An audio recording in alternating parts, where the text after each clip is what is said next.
What's up, guys? I'm back here over at my shop again, and before I do any more upgrades on my 2001 Beaver Patriot Thunder, it's very important that I do a repair that I've needed to do ever since I bought it. Now, if you've watched the video where I show off my beautiful RV, I did point out that I did have a problem with the slide out, and I knew that at the inspection. So what I need to do is get that fixed. So I'm going to run it back out so you guys can see what I'm talking about.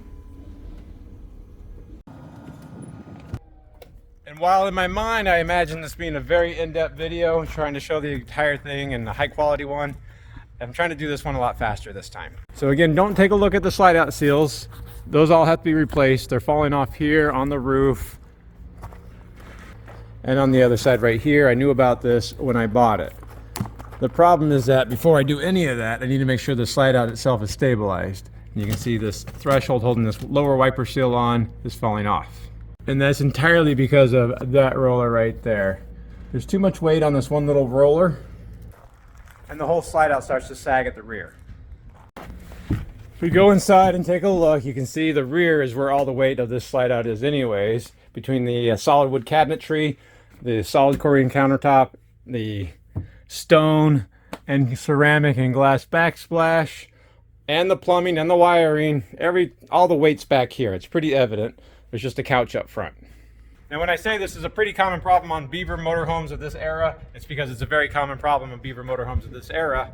And most people and repair shops would have probably just tried to adjust the slide out box itself on the arms,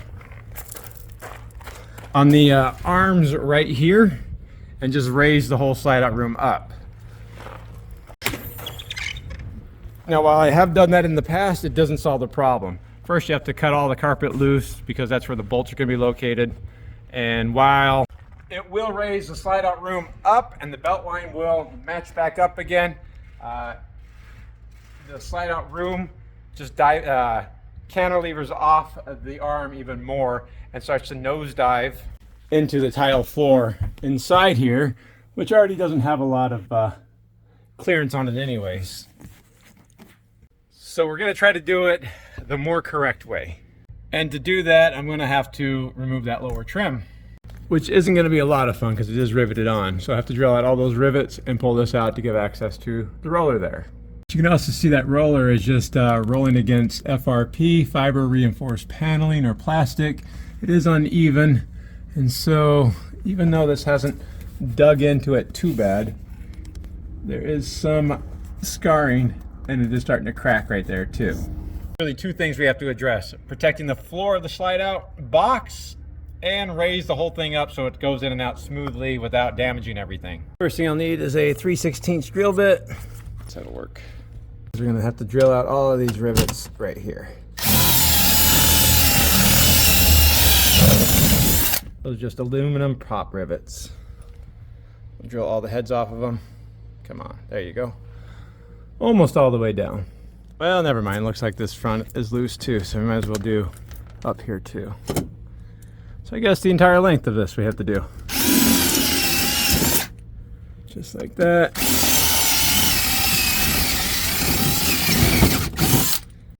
I mean, it's always a little bit stressful, a little bit shameful to show you problems that I'm having with my 2001 Beaver Patriot Thunder when I go out of my way to say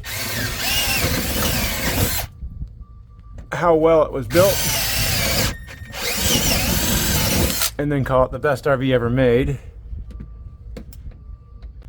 and then show the entire world that I'm endlessly working on it.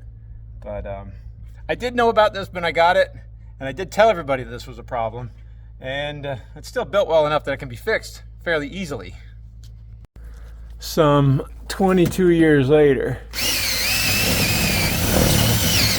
All right, so got all the rivet heads there.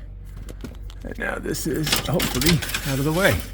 I talk about how well they're built, but maybe I overtalk a little bit too much. So that's just a piece of aluminum angle with this wiper seal riveted onto an FRP backer with a FRP, I guess, backing washer behind it, sandwiching it all together. I mean, I guess if it works, it has lasted 23 years. That's the other side of it. All right, so with that lower wiper seal out of the way, now we can take a look at that bottom roller. There's even another roller behind that. A second roller behind there to support the countertop that extends and cantilevers off the side of the slide out. You should also notice there is no tile flooring right here. It kind of just ends over there, revealing the OSB substrate. It looks to be about 3/4 inch. And below that's going to be the aluminum framing, and then we have the outriggers off of the Magnum chassis down below. All right, so if I take the drawers out, the galley here, you can see there's that back roller I was talking about. We can kind of see the floor has been getting chewed up by everything that's been going on here, and then there's that there's the other roller. Now it's important to know when it comes to a slide out room is just a big drawer. And while we like to imagine the arms that move the whole thing in and out, they don't support the entire slide out as much as you think they do. They just move the box in and out, or the drawer in and out. These rollers are quite the important part of a slide out mechanism. They carry the weight of the slide out room itself and transfer it right to the framing and the floor. Now, the downside on this build is that those rollers were installed before the slide out room was installed, and I don't want to remove the slide out room just to replace those rollers. We're going to do like we do in a lot of slide out rooms. We're going to lift the slide out room up a little bit to take the weight off the rollers as much as we can, because there's not too much space above on that arm we can go up. But before we jack up the slide out room, I do want to retract it from the sidewall a little bit, because the back side of there is making good contact with the seal. And if we try to lift this whole thing up, we're going to be trying to lift up the entire RV at that point. So if I just run it in a little bit until I have no more pressure, which I do not, I'll take my word on it. All right, I'm just going to cut a piece of scrap lumber here.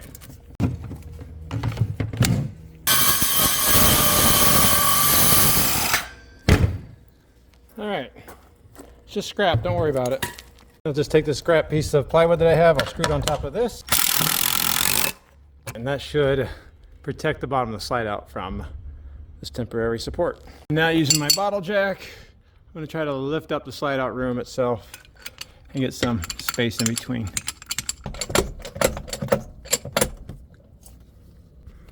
So hopefully now you should be able to see there's a gap between the roller and the floor of the slide out. I'm not going to put my finger up in there because I do like my fingers, but I can get the screwdriver in between there, so we're good. We've taken the weight of the slide out room off the roller. Now we can remove the roller. Let me see if a flashlight's going to help you guys see a little bit better. This is steel. All right, look at that. We're good. Now, I don't want to imagine everybody's situation, but this is on air suspension. If you are going to do this and leave this overnight, do make sure your airbags are deflated, because we don't want the whole thing to settle and the entire weight of the motorhome to be transferred to here, pushing up the slide out box and destroying everything. So think about that when you're doing this and leaving it overnight. Go ahead and take these screws out. This right here was just mostly a backing so that the wiper seal wouldn't get pinched by the roller. Now we can get access to the slide out roller. I'll just be using a metal and wood oscillating blade, because it looks like all they really used was some thin drywall screws to hold the rollers down too. We should be able to manhandle those with this.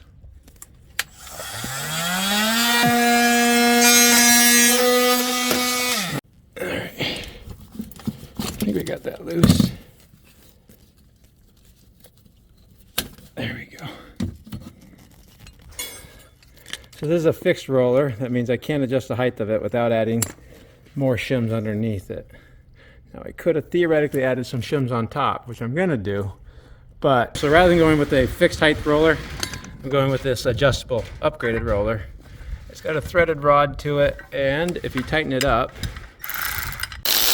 you can raise the profile of it pretty substantially. That way I'm not stuck guessing how much I needed to shim the roller up, because if you guys remember, it was about 1 inch we need to go up. Now I can adjust it after the fact once it's already in. And these rollers aren't exceptionally more expensive than these rollers right there. They even make a low profile one, so the nylon roller is a lot thinner on it, as you can see right there. Otherwise, pretty much the same. And there's the last of it right there. So longer than I thought they were going to be.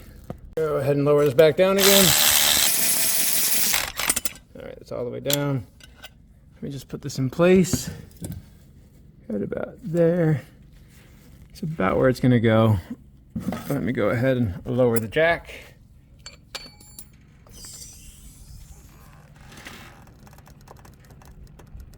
Okay, and look at that. We have the roller supporting that now. Alright, so if I get this stuff out of the way, let me just temporarily see if I can't run the slide out room in and see if we affected any change. Now the weight of the slide out room should keep that roller in place. Okay, let's go back outside. Still look good up there. There was never a problem. Feels like we're even worse back here, huh? So by my eye, we need to raise it at least 5/8 of an inch. Now I just have to run the slide out room back out a little bit. We will lift this back up about 5/8 of an inch. Go ahead and raise this back up. All right, so where it's tight again, lower this jack back down, and then we'll run the slide out room back in again.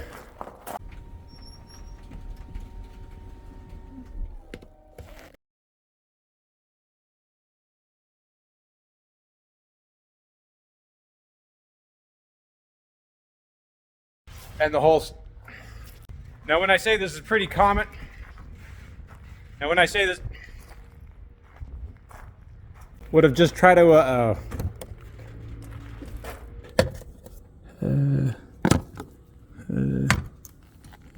that's all aluminum. One.